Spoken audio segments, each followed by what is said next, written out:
स्वागत है आप सबका प्रभु यीशु मसीह के नाम में। एक कहावत है कि स्वर्ग के इस ओर अगर कोई चीज़ सुंदर है, खूबसूरत है, तो वो है एक अच्छा विवाह, और परमेश्वर इसको देखकर प्रसन्न होता है। ये भी कहा जाता है कि विवाह संबंध स्वर्ग में बनाए जाते हैं और धरती पर सेलिब्रेट किए जाते हैं। पर सच्चाई ये है कि एक अच्छा विवाह संबंध दो व्यक्तियों के समर्पण और हार्ड वर्क, कठिन परिश्रम से बनाया जाता है। और प्रियो, विवाह, शादी, ब्याह, मैरिज, इसके बारे में बहुत सारी भ्रांतियां हैं, धारणाएं हैं, विचारधाराएं हैं, और बहुत कुछ लोगों के मनों में भ्रामक बातें भी होती हैं। और अगर हम अपने आसपास देखें तो विवाह से संबंधित सबसे ज़्यादा जोक्स हैं, चुटकुले हैं, कहावतें हैं, और बहुत ही हल्की बातें भी विवाह के बारे में कही जाती हैं। और बहुत ही इस प्रकार के कमेंट्स दिए जाते हैं। कोई कहता है जिसने विवाह किया वो भी पछताता है, और जिसने नहीं किया वो भी पछताता है। तो बहुत तरीके की बातें जो हैं वो हमारे आसपास चलती हैं, हमारे समाज में चलती हैं। इन सब के साथ साथ फिल्मों में, टेलीविज़न प्रोग्राम्स में विवाह को, पति पत्नी को इस तरीके से दिखाया जाता है जो कि लोगों के मनों में जो है एक स्पष्ट चित्रण नहीं हो पाता कि वास्तव में विवाह क्या है, और परमेश्वर इस विवाह से या हमारे विवाह से क्या चाहता है। और आज युवा लोग बहुत ही उलझन में रहते हैं, उन्हें पता नहीं होता। ख़ास तौर से मैं मसीही युवक और युवतियों की बात करती हूँ कि अपने आसपास जो चलता है, मीडिया में जो वो देखते हैं, प्रोग्राम्स में जो वो देखते हैं, उससे उनके मनों में बहुत संशय पैदा होता है कि विवाह क्या है, इस संबंध में हमें कैसे प्रवेश करना है, और किस प्रकार से हम इस विवाह को सुंदर बना सकते हैं, सफल बना सकते हैं, ऐसा विवाह बना सकते हैं जिससे परमेश्वर प्रसन्न हो और परमेश्वर को महिमा मिले। तो इन बातों का जानना हमको बहुत आवश्यक है। और बहुत लोगों ने मुझसे आग्रह किया कि इस ज़रूरी विषय पर मैं शिक्षा दूं कि परमेश्वर का वचन या बाइबल इस बारे में क्या कहता है। हम मसीहियों के लिए निर्देश और गाइडलाइंस हमें कहाँ से मिलें कि हम परमेश्वर के वचन के अनुसार, उसकी इच्छा के अनुसार विवाह संबंध में प्रवेश करें, और इस संबंध को हम कैसे आगे लेके जाएं, और कैसे हम इसको एक सुंदर संबंध बना सकें। तो प्रियो, कुछ समय तक हम इसी विषय पर चर्चा करेंगे। और जैसा कि आप जानते हैं, ये विषय बहुत विस्तृत है, तो आज हम इसकी शुरुआत करते हैं, और आज हम कुछ बातों को वचन में से देखेंगे। पहली बात जो मैं वचन में से ये बताना चाहती हूँ कि विवाह संबंध, विवाह की स्थापना परमेश्वर ने करी। पहला विवाह परमेश्वर ने संपन्न किया। विवाह का विचार और पति और पत्नी एक रिश्ते में जुड़े, ये विचार परमेश्वर के हृदय से निकला। विवाह की स्थापना ना समाज ने, ना संसार ने, ना किसी और संस्था ने, ना ही किसी कानूनी व्यवस्था ने शुरुआत की। वचन में जब हम उत्पत्ति की पुस्तक में जाते हैं, उसके दूसरे अध्याय में हम पाते हैं और उससे पहले के वर्णन में हम पाते हैं परमेश्वर ने जो कुछ बनाया था, सृष्टि की रचना की थी, परमेश्वर ने देखा और कहा सुंदर है, सुंदर है। सब परमेश्वर ने जो बनाया था वो अच्छा था और परमेश्वर को सुंदर प्रतीत हुआ।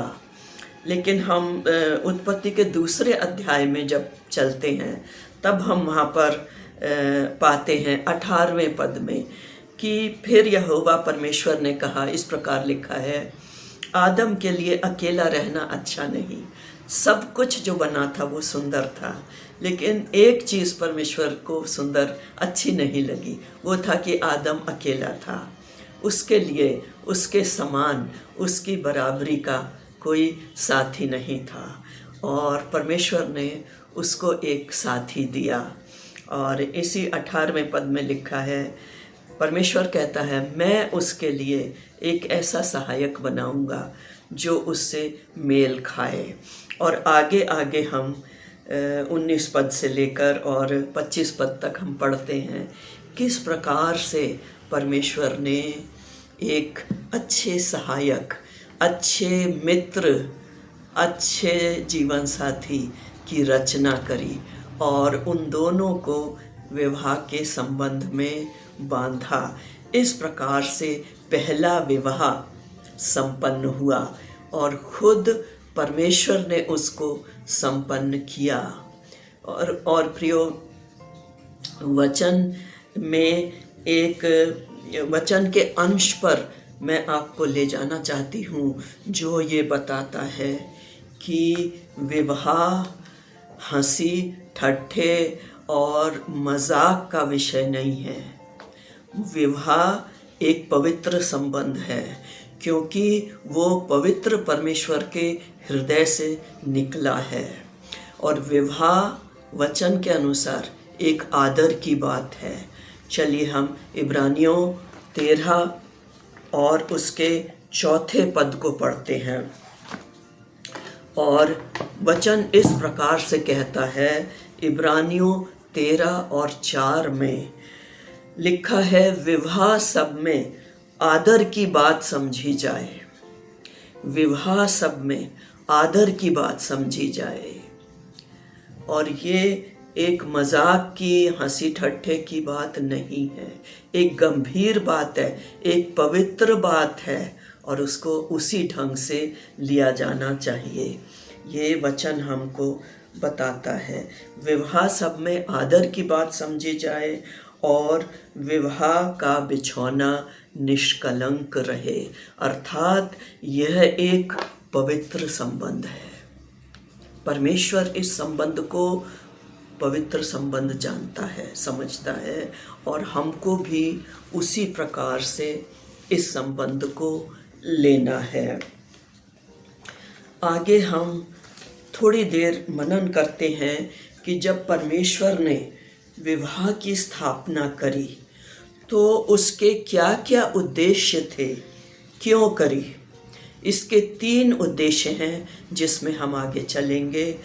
पहला उद्देश्य है संगति के लिए, संगति के लिए, सहभागिता के लिए।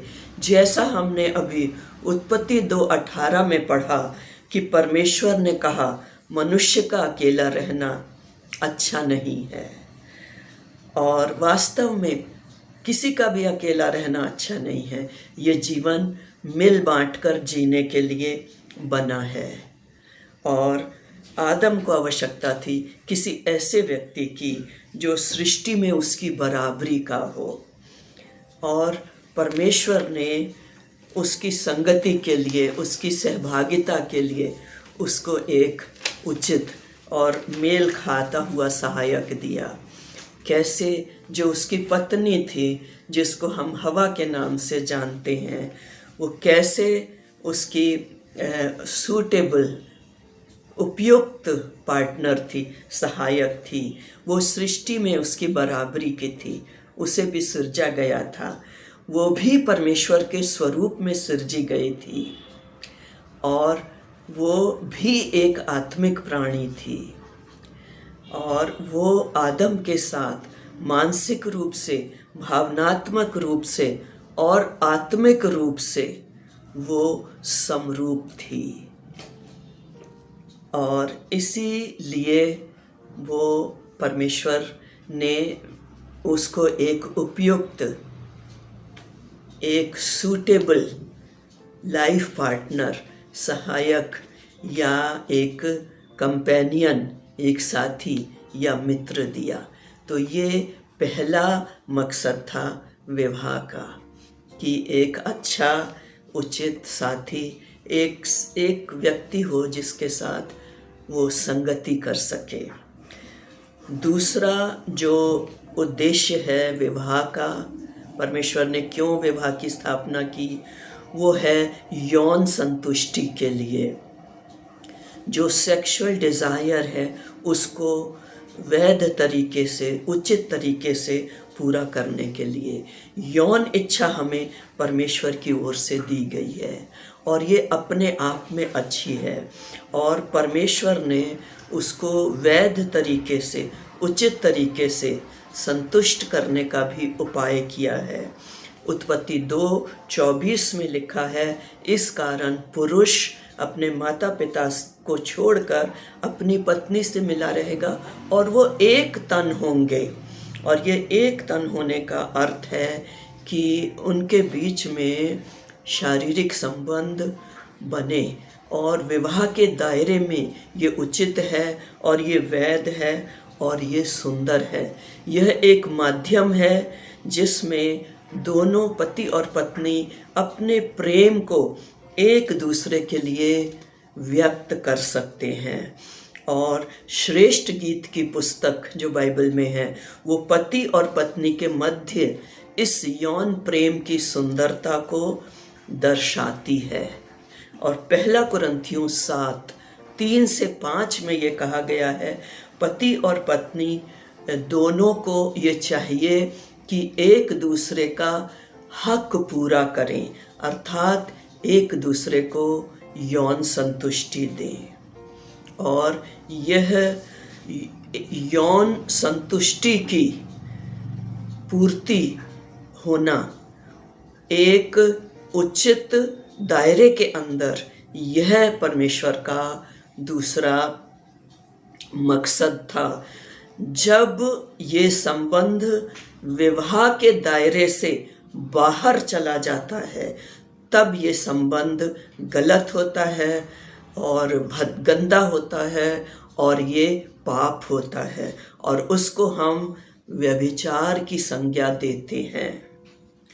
और पर विवाह के दायरे से बाहर आने वाले जो संबंध हैं जिनको परमेश्वर स्वीकृति नहीं देता, वो है विवाह से पहले शारीरिक संबंध बनाना या लिव इन रिलेशनशिप, जो आजकल बहुत प्रचलित हो रहा है। विवाह से पहले लड़का और लड़की साथ रहने लग जाते हैं पर वो पति पत्नी नहीं हैं। फिर है विवाहित होते हुए भी किसी और के साथ संबंध बनाना, वो भी गलत है और व्यभिचार है।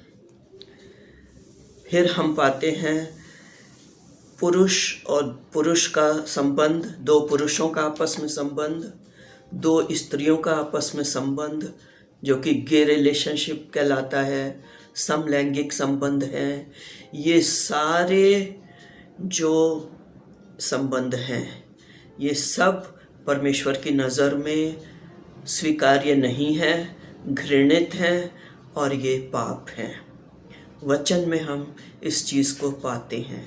परमेश्वर इन संबंधों की मान्यता नहीं देता।